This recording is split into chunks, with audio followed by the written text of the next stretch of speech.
Hi guys, and welcome to another video. Today we're going to be talking about books.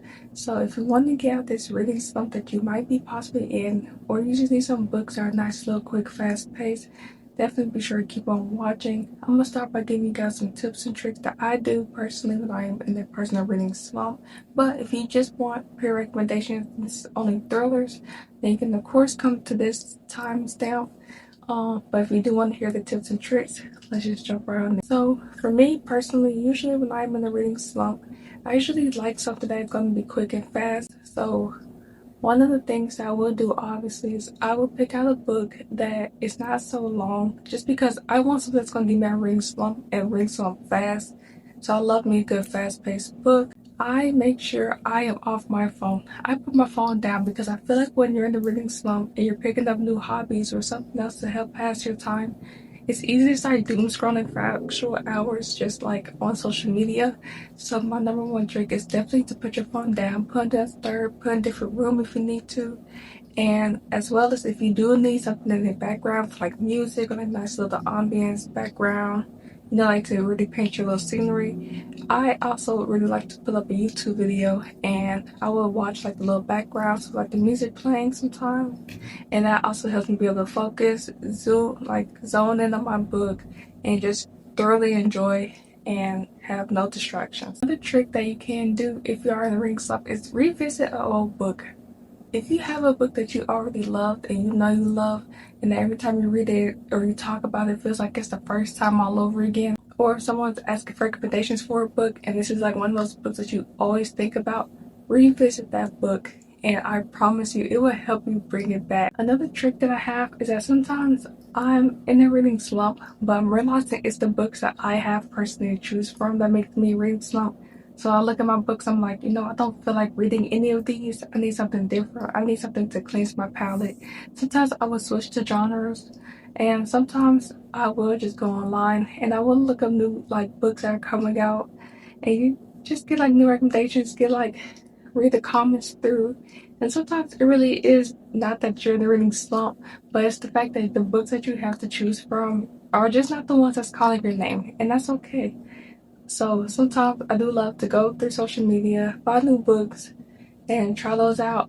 Of course, I always like to do like the digital book first. If I'm trying something new out, especially if I am in a reading slump, instead of like buying a book because that can be expensive and can add up fast. I do like to just go on like like on your little book app, whatever you use to read from or listen to, and just listen to like the first chapter, read the first chapter or two, see if you like it, see if it's helping, because sometimes it really is just a book that you have to choose from, and I can definitely speak about that from experience. There are so many times I'm going through my books and I'm like, I don't want to read this, I don't want to read this, like I'm just not in the mood for it. It's not because you don't want to read it or you don't plan to read it, it's just sometimes it's not what your mind wants, and sometimes you just need a nice little cleanse. So now that we've talked about some small little tips and tricks to help you get out of that reading slump, let's go over some of my thriller books run on reading slumps. The first book that we have to talk about is Run on Red, and this book is genuinely so good. This is one of those books that I kept wanting to buy and I kept thinking about it and I kept being like, this is like such a fun, fast-paced thriller book, and I love a good fun. Oh my gosh, I love a good fun-paced thriller book like that's fast-paced.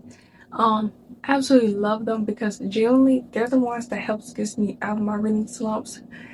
And this delivers, okay? I listened to the audiobook and I still absolutely loved it. This is so good that I listen to the audio, and a lot of the audiobooks I listen to I actually don't go back and buy the physical. I'm buying the physical book for this one. That's how good that this one is. So a woman and her friend, they're like on the road and they're going to like this little like bonfire thing with their friends, and they're supposed to meet up with them, but then they're on the road. It's like a very cliche like story if you ask me, but it's so good. And they're on the road and of course a car comes behind them and they're shining the head beams on them, and they're like freaking out because they're on this long dark road alone, and the car starts hitting them, making them get off the road, and they figure out that like they're trying to kill them. So the two people are in there fighting for their lives. It's just like a long road, and like it feels like the night is like never gonna end.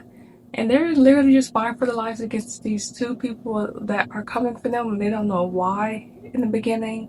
Of course, we find out as the other rivals, but it's so good. It's predictable. Okay, I will be honest with you. It is a predictable book, but when I say it is so good, and I just loved it so much, I usually want to reread it and read it physically instead of listening to it again. But if you do listen to the audiobook version, this is also really, really good. And then the next one we have, I listened to the audio one as well, and this was Haunted by Darcy Coates. This book, oh, this was one of those books I had bought the audio version of, like, some time ago, I won't lie. And it took me a minute before I finally listened to it because I kept looking at it and I kept being like, this looks good, but like, didn't I pick something else out instead? This book was so good. I'm glad that I did finally listen to it. So, a girl goes out hiking and she does it alone. She goes solo. So, she separates from the group and she takes her own little venture, except she never returns back. And her friends are worried for her because her friends and her parents are like, this is abnormal. This is not how she is. And they tell the cops, and the cops brush it off. And when I say the cops brush it off, the cops brush it off. They do not care. They do not think it's a big problem. And the group decides to take it into their own hands and they go out looking for her. Except when they go out there looking for her, they find out what's happening and why they think that she never returned back. Eventually, after so long, the cop is like, wait a minute, like, look at this. Like, maybe we should go out there. And they go out there. But when I say this book was such a fun thriller book, this is how I get out of my reading slump, okay? These are the books that helps me get out a nice little fun-paced thriller book. So these might be like repeat books that you've already seen, you already read, you already heard before. But if you want to see like more like books I haven't talked about or like you don't really hear much about, I would definitely do another one. But I also want to do one for romance books that has like a mix of dark romance and just soft, light, heartfelt romance. Because I definitely have a few of those, and those the ones that I do recommend and the ones I do not recommend. So the next book we're going to talk about is called The House Guest, and this is by Amber and Danielle Brown. Now this is also a nice little fun thriller book. I was gonna have to admit, in the beginning I was a little sketchy about it, but it turns out it's actually a really good, fun thriller book. And I will say this one isn't as fast paced as some of the other ones I want to talk about where there's always something happening. This one is one of those that for me, it didn't feel like it started happening until towards the end, because there is actual build up to the story. So Iris goes out to this log house and she's like having a bit of trouble because her mother died and she's like on sleeping pills, having trouble sleeping. And she gets to this log cabin and she notices that there's like someone buried. And basically the next day, okay, I can't share too much because this is one of those books where the more I share, the more I am spilling. But she gets there and she sees it and she tells them, and her friends do not believe it. They do not. They think she's out of her mind, especially because the next day there's nothing there. And they're just like, like, they're just not hearing it. They don't believe her. She's fighting for her side, okay? When I say she believes what she saw and she does not want to be gaslit, she refuses to let her friends gaslight her, and I love that for her, because the fact that if I saw that on day one and the next day that there was nothing, and I know I've been going through some troubles and how like having my own difficulties, I would have honestly let them gaslight me as well, and I would have thought I was gaslighting myself. Like, I would have thought that I was wrong and that I saw something else, like, again. But she sticks to her guns, but she doesn't question it. And that is how this unfolds. So basically, she's trying to figure out what happened, who's lying to her in this group. This book is that book. You know when I said, if you have that book that makes you happy every single time you talk about it or see it, that revisit that book? This is that book. And this one is called The Dare by Natasha Preston. Now this book is like, her books are all like young adult, like thriller books, but I eat them up, okay? I love her young adult thriller books. You can't tell me nothing. They might be the most basic storyline ever, but I don't care. I will ride or die for her in these books. So in this book, a group of teens, like their senior year, and basically it's like this tradition where we play truth or dare. Except the dares can get very bad just because that there's like these older kids that like want to run it, you know, like they think they're bigger than the program. So they set out people on like these crazy dares to do. Except this group, for their or one of her dare, steps a dare that changes things. It's not something simple. She doesn't get to dare that simple where it's just like, oh, like egg this house, like go steal this, go do that. She gets a crazy dare and it ends up with a crazy consequence. All I'm gonna say is someone does die in this book because of the dares. Like that's how crazy that the dares get, and they try to cover up, they try to hide it, and they're like, "This only happened because you dared like me do this." So, like, you know, it's like if you didn't do that, then this would have happened. This book is so good. If I could reread this book for the first time, I definitely would. I highly recommend that you read this book if you have not. I love her books. Honestly, if you see the Natasha Preston book and you've been on the fence on if you should read it or not, I highly say you read it. Read this book. I loved it. 10 out of 10. I read this book literally in one day, in one sitting at that. And we're going to talk about The Orphanage by the Lake. Yeah, make sure it's by the lake, not at the lake, by Daniel Miller. Um, this book is one that I bought twice and I didn't even realize. I have two books that I did that because I thought that they looked that good. Bought them twice just to realize I already had the book. And that's how much, like, you know, that's just how good that this book genuinely was. So in this book, basically, she's like a very small private investigator, and she gets the opportunity of a lifetime for her because she is like struggling in life and financials, and she gets the opportunity of a lifetime to try to find a missing girl that went missing at this orphanage. She gets hired by who she is approached to by the mother, and basically find a girl, and that this is not the first time that the woman has hired the private investigator to find the girl. Um, she's hired a lot. None of them been able to do it. She gives her a chance, offers her life-changing money, and private investigator, she is very small. Like, she's like not making it very well, okay? And she's out looking for the girl to figure out what really happened to her at this orphanage, because she was at this orphanage and basically she disappeared. Nobody knows what happened to her, where she went. And this one's honestly just a fun book. Oh my gosh. I read the physical and I listened to the audio. This book is genuinely so good that no matter which way you choose to listen to it or read it, you will definitely love it. It's a nice, quick, fast-paced book as well, full of like twists and turns. So they all think that she must have had to escape from the water because there was no way to exit from the place because of where it's surrounded and the security. Fun book. Love this book. If you haven't read it, highly recommend it. Now we have You Should Not Come Here by Jennifer Rose. This is a popular book. I know a lot of people know about this book. A lot of people have probably already read this book as well. But this is honestly one of those books for me as well. Like, this is that book that I know came out so good and that I can reread it because I finished this book, I believe 1-2 days, just because I was busy. I'm pretty sure that first day, so I finished it that second day. This book is genuinely so good. I cannot recommend this book enough.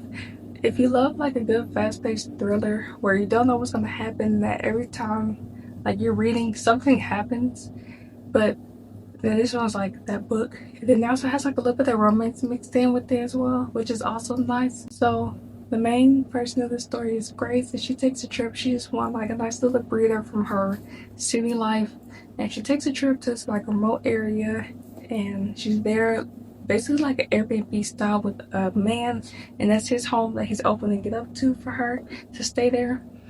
She's there. She starts falling for him. He starts falling for her, but it's like weird, like little mini sketchy things that happens in between. Like at one point the door was locked in her room. It's just a lot of like many like things that happens that like makes her question like who she's like talking to, or but she's also like falling for him at the same time. He's falling for her. It's I did not know where this book was going, okay, but it's such like in a good way.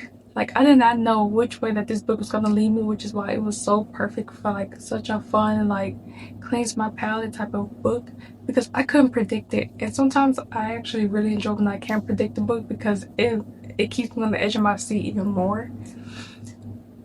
This played out in the most craziest ways that the plot twist at the end reminds me so much of like The Perfect Marriage and The Perfect Divorce.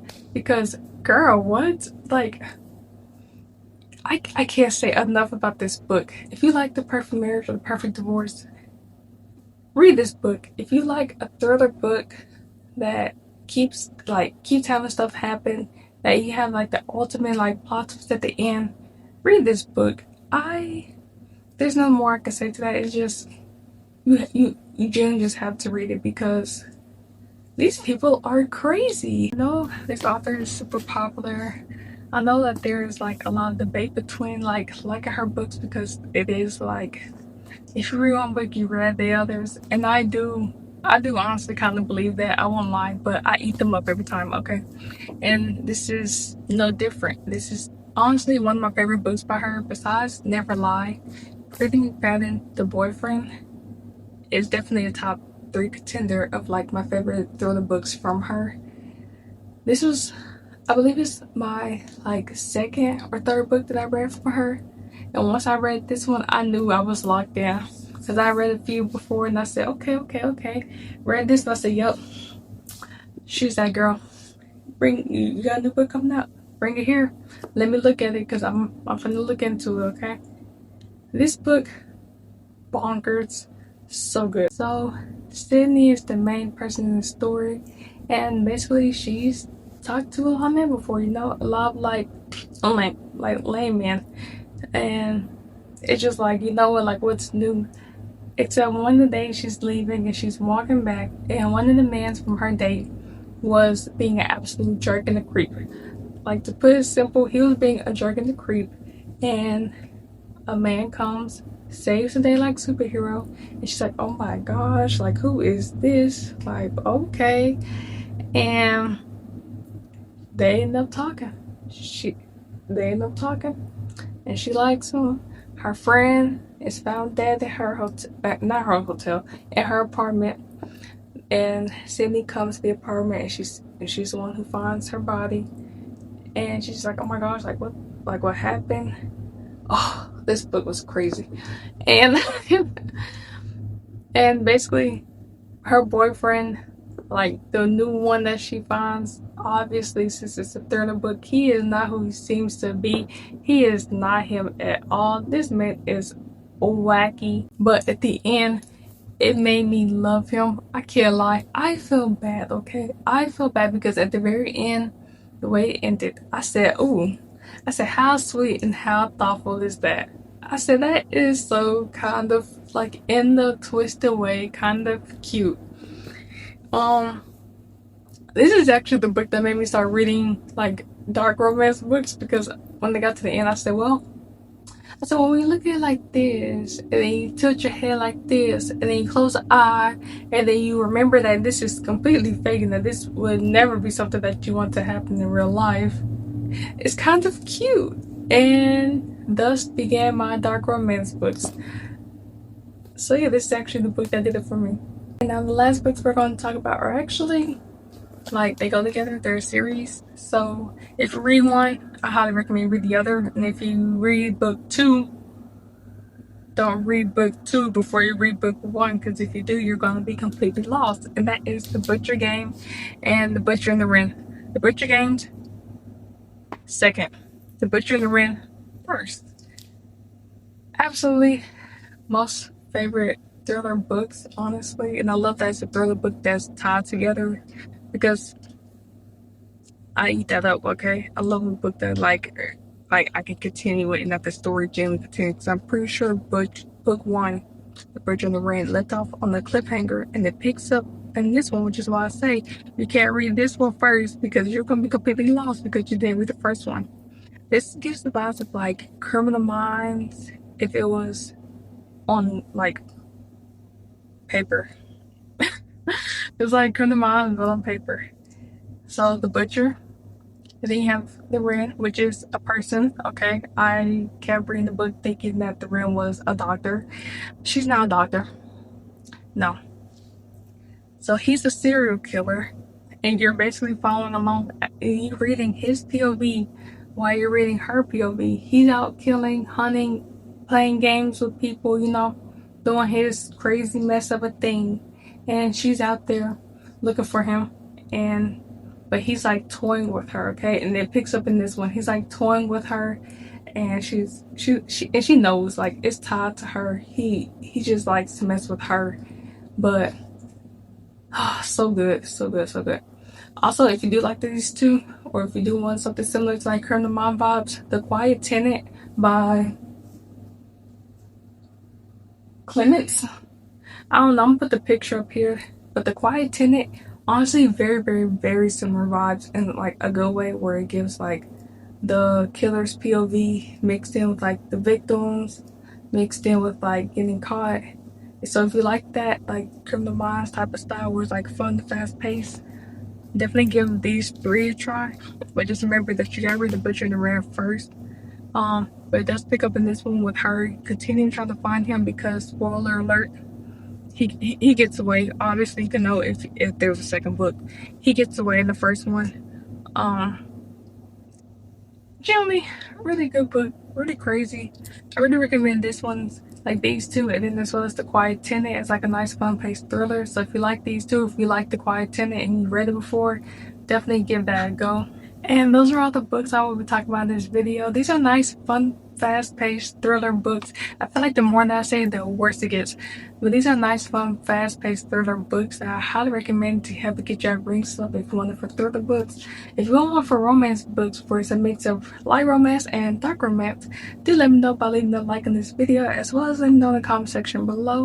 And if you have any more tips or tricks that you use when you're trying to get out of a reading slump, do let us know in the comment section below. Let's share, let's talk. Maybe it will help someone else. Let's bounce ideas from each other. And I'll see y'all in my next video. Bye.